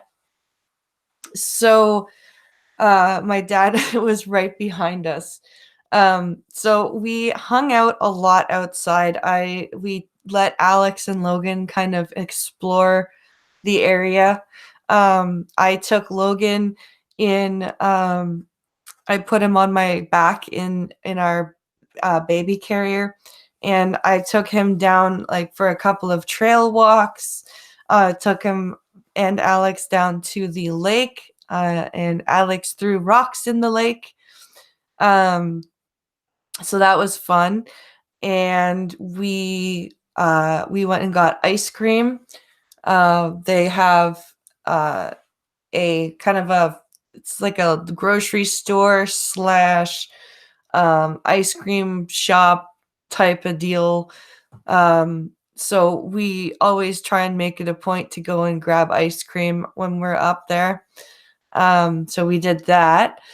We when it was raining, because it did on Sunday, it was very windy.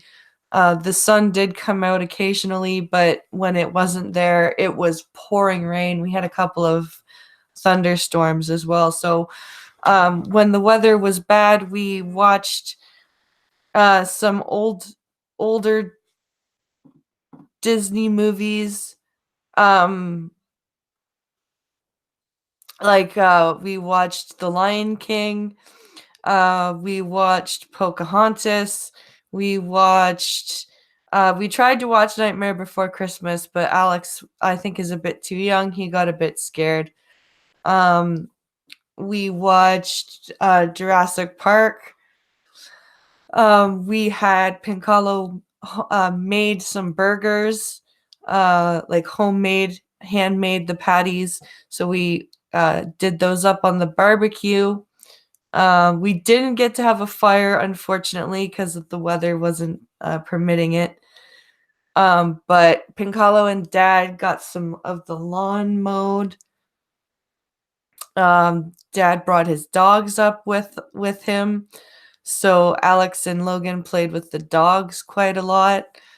And it was just a very um, relaxing time that we love the cottage.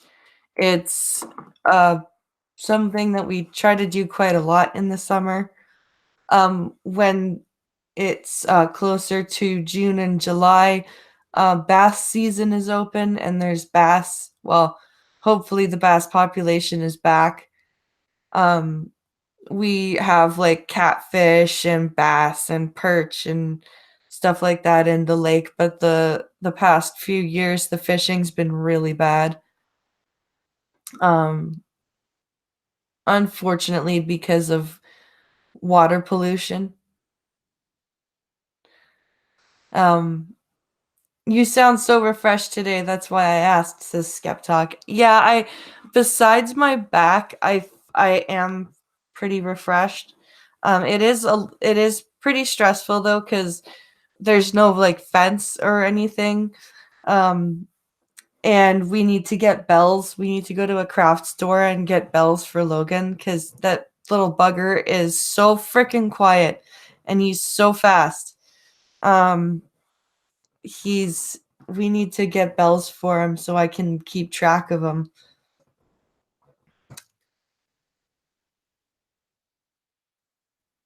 He kidnapped a Santa Claus, throw him in a box, lock him up for 90 years, then see if he will talk. I love freaking I love Nightmare Before Christmas. Oh, let's see.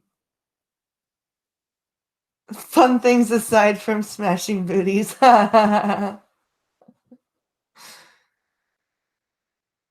Let's see.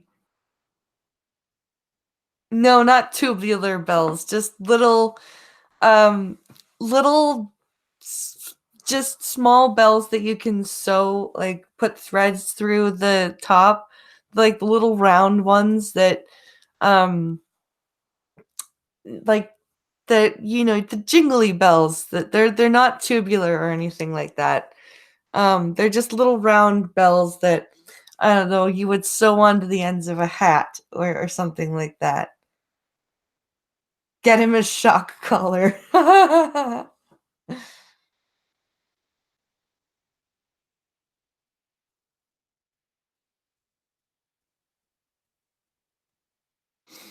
um. Oh, now I have kidnapped a Santa Claus in my head.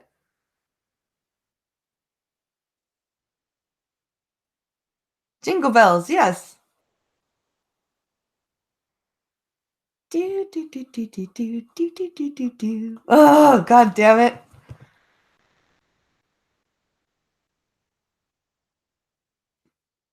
What have you done? Now it's stuck in my head.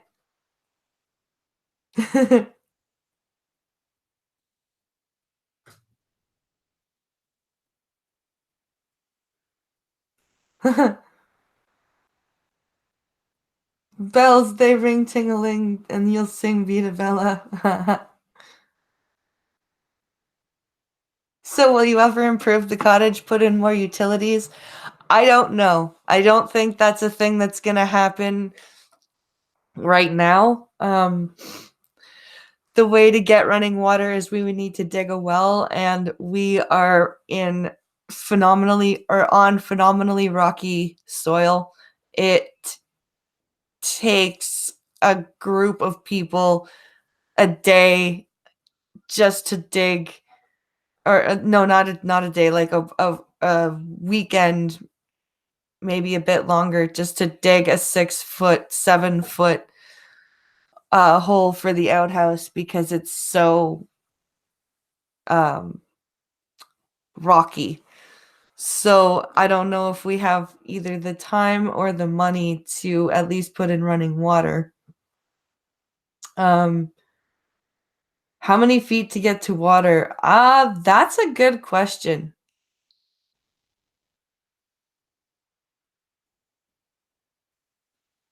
I really don't know. Um,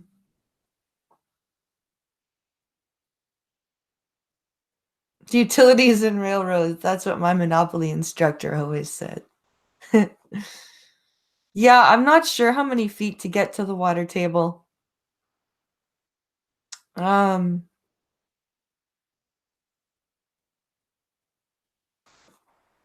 it's a good ways though. And we'd have to tear down the existing cottage and rebuild, or build another outbuilding. And our land is a very odd shape, and we've got a whole big land dispute with the city going on. And there's a whole bunch of crap with the land. So rebuilding and or adding to buildings is not really in the cards. Does Canada use metric? Okay, so Canada uses kind of both metric and imperial. If you order your meat in, like, your sandwich meat, you're going to order it in grams, right? If you order or if you go to the doctor, you sometimes will be weighed in pounds, sometimes you'll be weighed in kilograms. If you buy milk or gasoline, you buy it in liters, but uh if you ask anybody how tall someone is in Canada, they'll tell you in feet and inches. It's it, it's weird. It's really weird.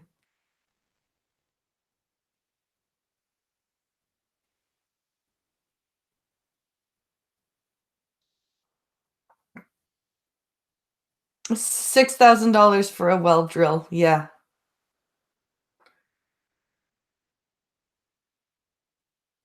Let's see. It's 18 inches. It's all shale after 18 inches and about 8 feet to the water table, depending on where on the hill you drill. Yes.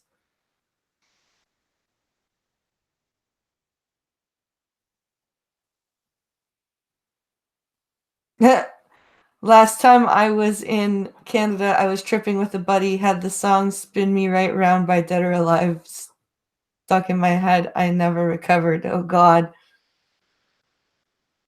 Use metric the same way we do in the UK. Yep.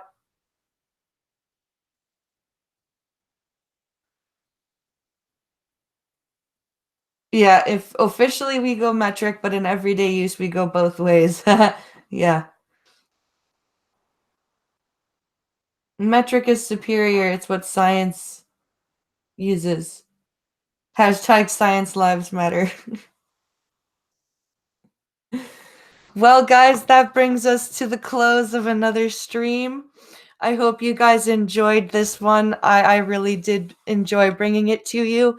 Please remember to come back tomorrow for 12 p.m. Eastern, 11 a.m. Central for Wednesday, another Wednesday edition of Wednesdays with Skep.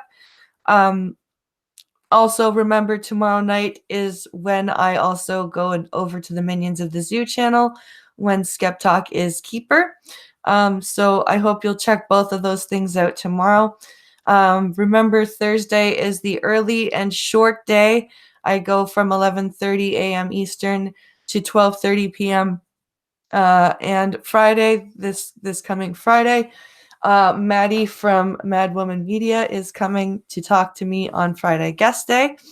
So this week, I hope everyone can enjoy those things. And we'll see everyone back here tomorrow for another coffee stream and a Wednesdays with Skep. I hope everyone has a great day. Get out there, enjoy the sunshine. We'll see everyone tomorrow.